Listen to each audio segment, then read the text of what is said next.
savoir et oser demander. Dieu n'a pas besoin de nos prières, mais nos prières nous rapprochent de lui. La demande est une écharde dans nos autosuffisances. Nous nous rendons vulnérables à l'autre, et dans cette vulnérabilité s'épanouit notre désir. La demande est déjà réponse. Si rien ne comble ce désir, un je ne sais quoi, pourtant le calme et le conduit. Indice sans doute d'une plus grande maturité et la prière de louange. Il ne s'agit plus seulement de mendier ou de demander, mais d'offrir et de donner. La louange est réponse de la fleur au soleil, elle s'ouvre. Dans cette ouverture de la bouche et du cœur, une joie très particulière peut se donner à vivre et à chanter. La prière de louange, simple merci, action de grâce ou jubilation d'être, témoigne d'un accomplissement de notre humanité. Notre être relatif verdoie, dans la pure lumière. S'il vous plaît, merci, pardon, 3 mots d'enfant qui se déclinent et se prient de 1001 façons. Et puis, il y a plus doux, plus fort aussi, ce que les anciens appelaient l'adoration.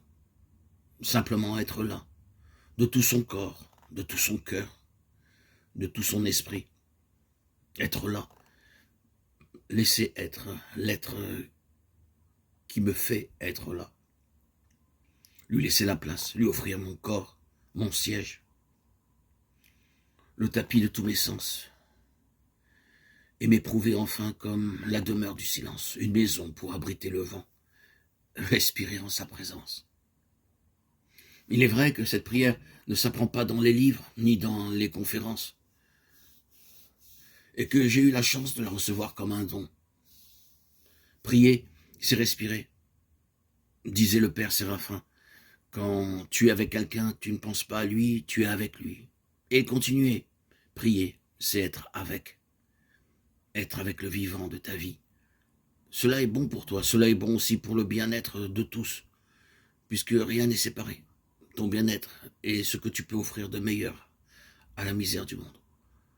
Prends soin de ce morceau d'univers relié à tout le reste que tu es. Tu n'as pas le pouvoir et surtout pas le droit de changer les autres. Tu as le droit et le pouvoir de te transformer toi-même, de cultiver ta vigne, de lui faire porter des fruits pour ta propre joie et la joie de tous. Priez, souffle à souffle. La vie créée, tout contre la vie incréée. C'est le cantique des cantiques, le baiser dans lequel Moïse s'est endormi.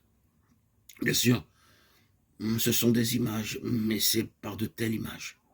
Priez comme une montagne, priez comme un océan, priez comme un arbre, comme un oiseau, que le père Séraphin m'avait initié à la prière du cœur. Avant de vouloir prier comme un homme ou comme un ange, je devais au moins savoir prier comme une souche ou comme une bête. L'homme est ce lieu où l'univers prend conscience de lui-même.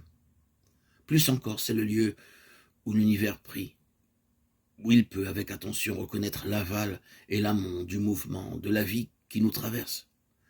Prier, c'est se relier à son origine et à sa fin, se plonger dans le fleuve et goûter les fraîcheurs de la source et les vastitudes de l'océan.